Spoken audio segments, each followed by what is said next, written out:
New Year's Eve always had a way of bringing out the best in people. Laughter echoed through the house.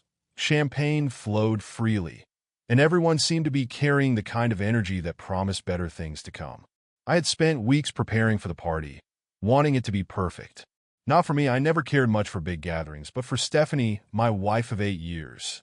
She loved nights like these, where she could be the center of attention, her laugh lighting up the room. And I loved seeing her happy, even if it wasn't always easy to keep up. Over the years, I'd accepted that our marriage was like this. Me, the steady one in the background, and her, the bright light everyone gravitated toward. But tonight, something felt different. It wasn't anything obvious, not at first. Stephanie was as radiant as ever, flitting between guests, her glass of champagne never empty. But there was an edge to her excitement, a sharpness I couldn't quite place. She seemed too eager, too engaged with everyone except me. I brushed it off as my imagination. After all, it had been a stressful year for both of us, and maybe I was just tired. Still, there were cracks I couldn't ignore. For months, I had noticed little changes in her. Late nights at work that stretched into early mornings, a phone that rarely left her hand, even in bed, and vague answers to simple questions. "It's just work," she'd say, "or you're overthinking again." And every time, I told myself she was right. But tonight, my gut wouldn't let it go. As the evening wore on, I started noticing how often she ended up in the same corner of the room as Dan. Dan was someone we both knew, a mutual friend we'd met years ago through a work event. He was charming, the kind of guy who always had a story to tell, always knew the right thing to say. But tonight, I couldn't ignore the way he looked at her, or the way she didn't seem to mind. I told myself it was harmless.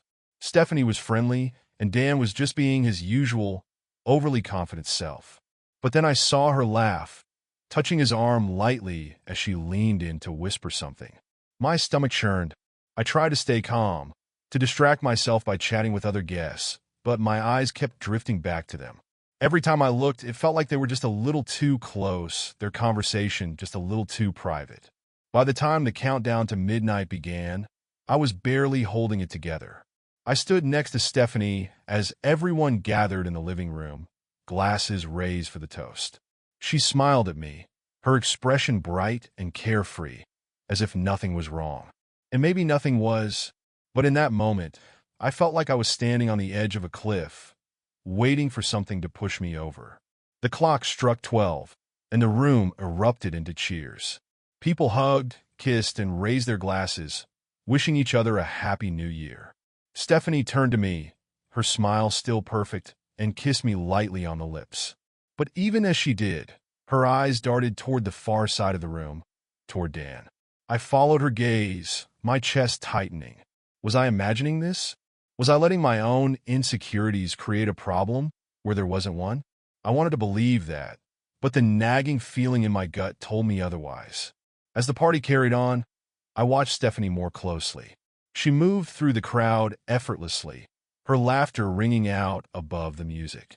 But every so often, I'd catch her glancing toward Dan, her smile softening in a way that felt different. Then it happened. I saw Dan approach her near the kitchen. They were standing close, too close, and their conversation seemed intense. I couldn't hear what they were saying, but I could see the way her body language shifted, how she tilted her head toward him, how her hand brushed against his arm.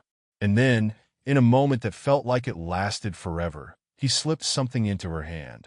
It was quick, almost imperceptible, but I saw it. A folded piece of paper. Stephanie's expression didn't change. She slipped it into her clutch without hesitation, laughing at something he said as if nothing had happened. I stood frozen, my heart pounding in my chest. The room seemed to blur around me, the noise fading into a dull hum. I couldn't stop staring at her, trying to process what I had just seen. What was on that note? Why would Dan give her something so secretive, and why would she take it without question? I wanted to confront her right then and there, but something held me back. Maybe it was fear of what I might find out, fear of making a scene in front of all our friends. Or maybe it was denial, the desperate hope that there was some innocent explanation. But deep down, I knew there wasn't. As the night wore on, I couldn't take my eyes off her. I noticed every glance she exchanged with Dan, every subtle interaction that now felt loaded with meaning. The note was burning a hole in my mind. I needed to know what it said. At one point, I saw her leave her clutch unattended on the coffee table while she stepped outside to talk with a friend. My pulse quickened. This was my chance. Glancing around to make sure no one was watching, I made my way over to the clutch. My hands were shaking as I opened it, rummaging through until I found the folded piece of paper. My heart felt like it was going to burst out of my chest as I unfolded it, my eyes scanning the words. And there it was. I froze, the room spinning around me. The note was simple, just a few words written in Dan's unmistakable handwriting. Meet me in the guest room in 10 minutes. I stared at the note in my hand, my mind racing. The words were as clear as day, yet I couldn't process them. My breath caught in my chest, and for a moment I thought I might collapse. My wife, my partner for 8 years, had been handed a note like this, and she had smiled, laughed, and gone about her night as if nothing had happened. I shoved the note back into her clutch and sat down on the couch, my head spinning. What was I supposed to do now? Confront her in front of everyone? Storm into the guest room and demand answers from both of them? Every option felt impossible, yet I knew I couldn't just sit there and let this unfold in secret. I decided to wait. If she followed through with the note, there would be no denying what was happening. I'd have my proof. I pretended to be engrossed in conversation with a group of friends near the living room, but I kept one eye on Stephanie. She came back inside shortly after, her smile still bright, as if nothing was wrong. She glanced at her clutch, then at the clock on the wall. And then I saw it, the subtle shift in her demeanor. She excused herself from the group she was talking to, her steps deliberate but casual. My stomach twisted as I watched her make her way down the hallway toward the guest room. I waited a few minutes, my heart pounding in my chest, before following her. My steps were slow, deliberate. I didn't want to draw attention, but every fiber of my being was screaming for me to run, to barge into that room and tear apart whatever was happening inside. When I reached the door, I hesitated. My hand hovered over the doorknob, my breath shallow. Through the thin wood, I could hear muffled voices, hers and Dan's. They weren't loud, but they were close, intimate. I pressed my ear to the door, straining to hear. "Can't believe you wrote that," Stephanie said, her voice low but unmistakably amused. "Done chocolate." Well, I thought it'd be more fun than just saying it out loud. "You seem to like it." Her laugh was soft, almost shy. "You're unbelievable." I couldn't listen anymore. My hand turned the knob, and I pushed the door open. The scene inside was almost too surreal to process. Stephanie was sitting on the edge of the bed, her clutch beside her. Dan stood a few feet away, his arms crossed, a smug grin on his face. They both froze when they saw me. "Having fun?" I asked, my voice sharp, cutting through the tension like a knife. Stephanie's eyes widened, and she shot to her feet. "What are you doing here?" I think a better question is, what are you doing here? I held up the note, my hand trembling. "Care to explain this?" Her face turned pale. She glanced at Dan, who had gone from smug to uneasy in the blink of an eye. "It's not what you think," she stammered. "Really?" I snapped, my voice rising. "Because what it looks like is my wife sneaking off with another man at a party we're hosting. So, by all means, explain it to me." Dan tried to step in. "Hey man, calm down. It's not a big deal. Don't you dare tell me to calm down."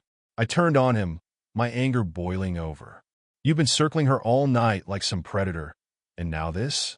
You think I'm stupid?" Stephanie stepped between us, her hands up. "Stop it. You're making a scene." "A scene?" I let out a bitter laugh. "Oh, we're way past that, Stephanie. The question is, how long has this been going on? How many of these notes have there been?" Her mouth opened, but no words came out. The silence that followed was deafening.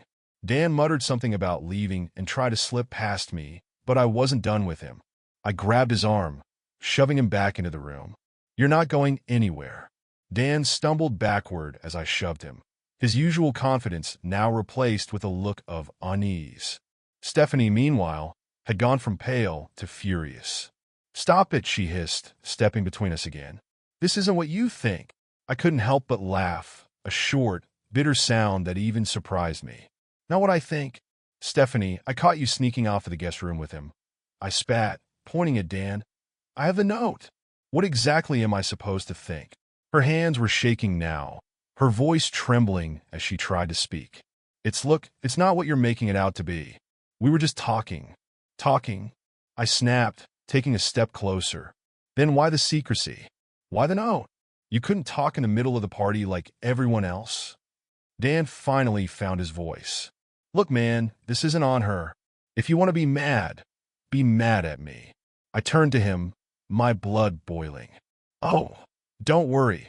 I'm mad at you too. But I'm a little more interested in hearing what my wife has to say about this. Or are you planning to keep lying?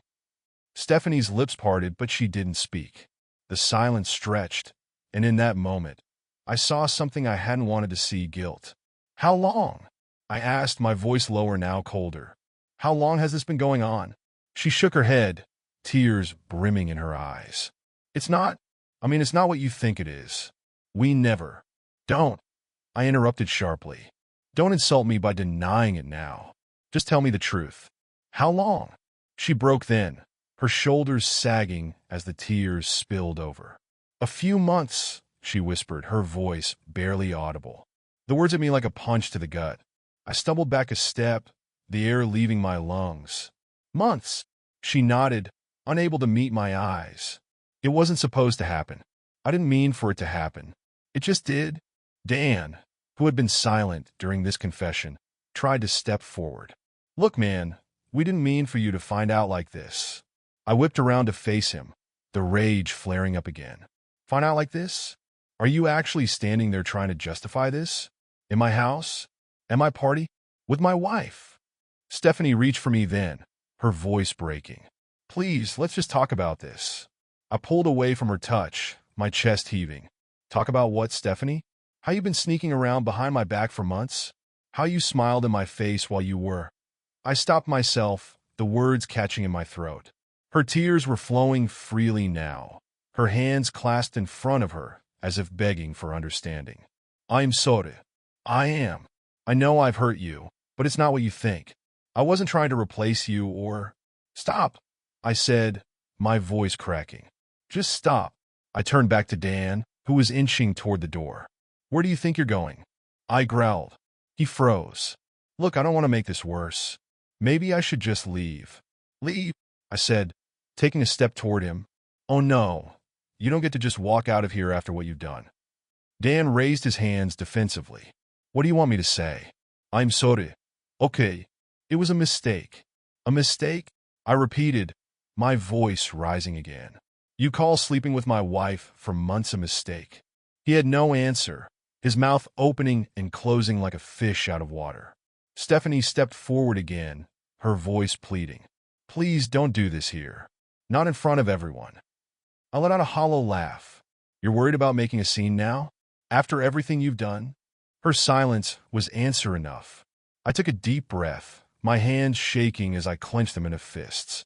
I didn't trust myself to stay in that room any longer. If I did, I wasn't sure what I might do. Without another word, I turned and walked out, leaving them both standing there. My mind was spinning, my heart shattering into pieces I didn't know how to put back together. But as I stepped into the hallway, one thought anchored itself in my mind. This wasn't over. Not by a long shot. I left the guest room, but my mind was already racing. The anger, the humiliation, the betrayal. It was all a swirling storm inside me. But as I walked back into the living room, where the party was still in full swing, a strange calm settled over me. This wasn't over, and I wasn't going to let them walk away from this unscathed. I scanned the room, the laughter and clinking glasses feeling like a cruel joke. Everyone here thought Stephanie and I were the perfect couple, hosting a perfect party. I wanted to scream the truth, to let the world know what a sham it all was. But I wasn't going to do anything rash. Not yet. Instead, I grabbed another drink and pretended like nothing had happened. People came up to me, chatting, laughing, unaware of the storm brewing inside me. I played along, forcing smiles and nods, all while keeping an eye on the hallway. Stephanie returned to the party not long after, her makeup freshly touched up, her smile plastered on like nothing had happened. Dan followed a few minutes later, keeping his distance, his usual swagger noticeably subdued. I watched them both carefully. They were trying to act normal, but I saw the tension in their movements, the way their eyes darted around the room. They were scared. Good. But I wasn't going to confront them here, not in front of everyone. That would be too easy for them.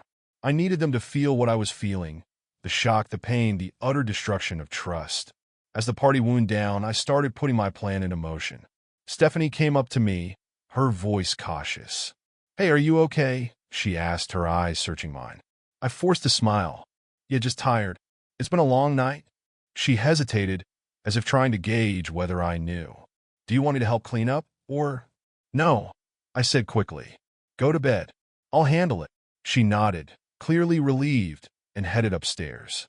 I waited until the last guest had left before sitting down at the kitchen table, staring at the empty champagne glasses and crumpled napkins scattered around me. I couldn't sleep, not with everything running through my head. Instead, I stayed up, planning my next move. If they thought this was going to end with an apology and a few tears, they were dead wrong. The next morning, Stephanie came downstairs, looking hesitant. I had barely slept, but I was calm, my resolve stronger than ever. "Morning," she said softly, trying to gauge my mood. I didn't respond right away, letting the silence stretch. Finally, I said, "We need to talk." Her face fell, and she nodded. "Okay." I gestured for her to sit at the table, and she did, folding her hands nervously in front of her. "I want the truth," I said, my voice steady. "No excuses, no deflecting. Just the truth. How long has this been going on with Dan?" She swallowed hard, her eyes brimming with tears. "I told you last night, a few months." "And what exactly happened?" Her voice was barely above a whisper. "It started when we ran into each other at a work event. We talked, and I don't know. It just happened." I clenched my fists, my nails digging into my palms. "You don't know? That's the best you can come up with? You chose to betray me, Stephanie. You don't get to say it just happened." She broke down then, sobbing into her hands. "I didn't mean to hurt you. I swear I didn't. I was stupid, and I wasn't thinking, and I slammed my hand on the table, cutting her off. "Stop. Just stop. You had months to think, and you kept doing it anyway. Don't insult me by pretending this was some one-time mistake." Her sobs grew louder, but I didn't care. I had given her my trust, my loyalty, and she had thrown it away. "I want to know one thing," I said, my voice cold. "If I hadn't found that note, would you have told me? Or would you have kept sneaking around, lying to my face?" She didn't answer, which was answer enough. Stephanie's betrayal had cut me to my core, but I wasn't going to let her or Dan walk away from this unscathed. After she left the table, I started putting my plan into motion. Dan had always been cocky, the kind of guy who thought he could do whatever he wanted without consequences. He had underestimated me, and now he was going to pay for it. I dug through old messages, emails, anything I could find that connected Dan to Stephanie. And I found plenty flirty texts, secretive photos, and more. Enough to paint a clear picture of their affair. I sent the evidence anonymously to Dan's wife, who had no idea what had been happening. The fallout was immediate. Dan's marriage crumbled overnight, and his reputation took a massive hit. As for Stephanie, I made it clear that our marriage was over. I contacted a lawyer and started the divorce process the very next day. She begged for forgiveness, but I was done listening. In the weeks that followed, I felt a strange mix of emotions: pain, anger, and eventually relief. Ending my marriage was the hardest decision I'd ever made, but it was also the most necessary. I focused on rebuilding my life, one piece at a time. It wasn't easy, but with every passing day, I felt stronger. As for Stephanie and Dan, they got what they deserved. Their actions had consequences, and they were left to deal with the fallout. Looking back, I realized that trust is the foundation of any relationship. And once it's broken, there's no going back. If there's one thing I've learned from all of this, it's that sometimes walking away is the best thing you can do for yourself and your future.